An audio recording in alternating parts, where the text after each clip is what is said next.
স্থানীয় নির্বাচন ইম্পর্টেন্ট, জাতীয় নির্বাচন ইম্পর্টেন্ট। এটাকে একটার আগে একটা পরে, একটা করলে আরেকটা করতে পারবো না, এই জাতীয় শর্তই বোধহয় আমার মনে হয় এটা অমূলক কথা।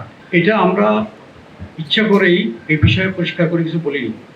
আমরা বলছি সরকার এবং রাজনৈতিক দলগুলো একমত হয়ে এটার সিদ্ধান্ত নিন।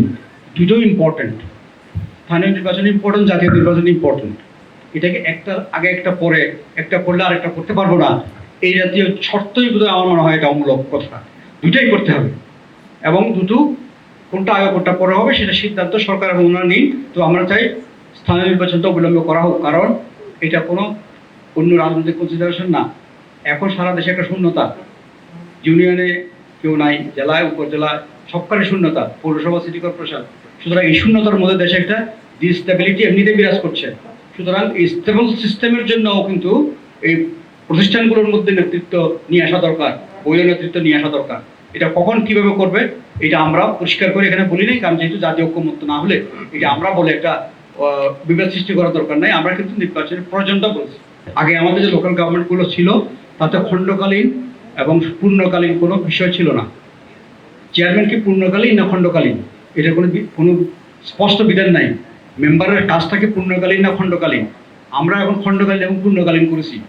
চেয়ারম্যান যিনি হবেন, চেয়ারম্যান কাউন্সিল এবং সভাধিপতি এরা পূর্ণকালীন।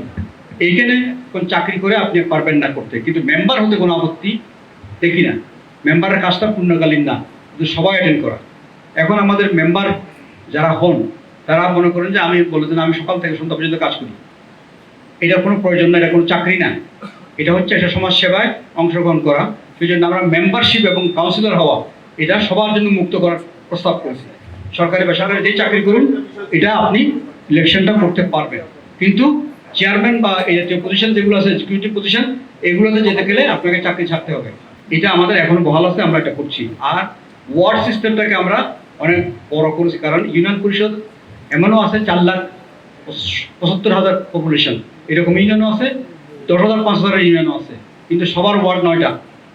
এটাকে আমরা বলেছি 9টা ওয়ার্ড মিনিমাম রেখে বাকিটা পপুলেশন অনুযায়ী 49 পর্যন্ত 39 পর্যন্ত ওয়ার্ড সংখ্যা নিতে পারেন। এটা আমরা আরেকটা সাজেশন আছে।